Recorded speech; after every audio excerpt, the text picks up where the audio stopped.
بسم الله الرحمن الرحيم. اليوم ان شاء الله غنشوفوا يعني التكوين ديال الاربيكوين.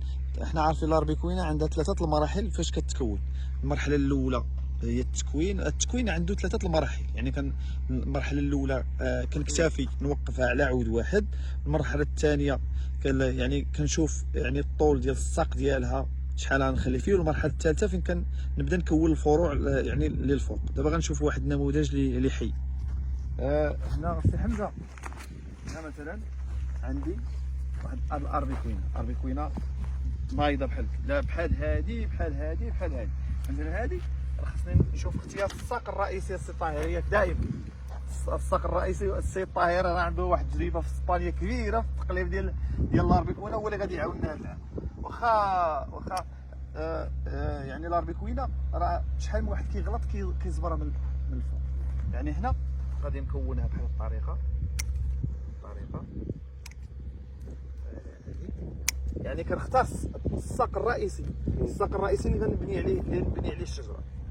اهم حاجه تبدا الشجره غير تبان لك من بحال هذا خارج السطح عليه عنده تدور، عنده تدور شوف خارج من التحت وكيفاش مفرغ عنده تدور. اهم حاجه نختار غير الساق الرئيسي.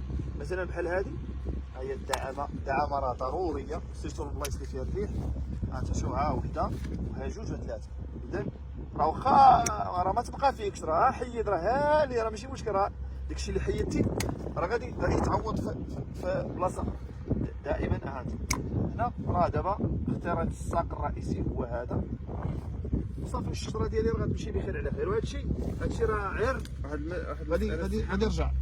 هاد المسألة حامد. دابا بزاف ديال الناس كيقول لك انا غادي مستقبلا غادي نربي على 70 سنتيم خاوي ولا 60. نخويها من دابا، نخويها نحيد هذا الشيء كامل ونخليها على هذا. يقول لك هذا تابعو غادي تحيد، حيدوه دابا.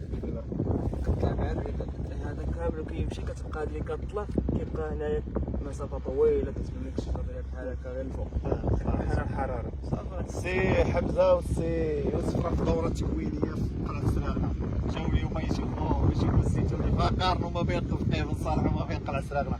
السي الطاهري راه خبير ديالنا، غادي يعاوننا بزاف في هذه الاصناف الاجنبيه. سيرتو حنا راه واخا دوزنا 13 عام ولكن راه مبتدئين.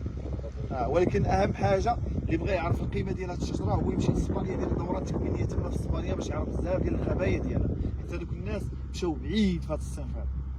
والله ميسر.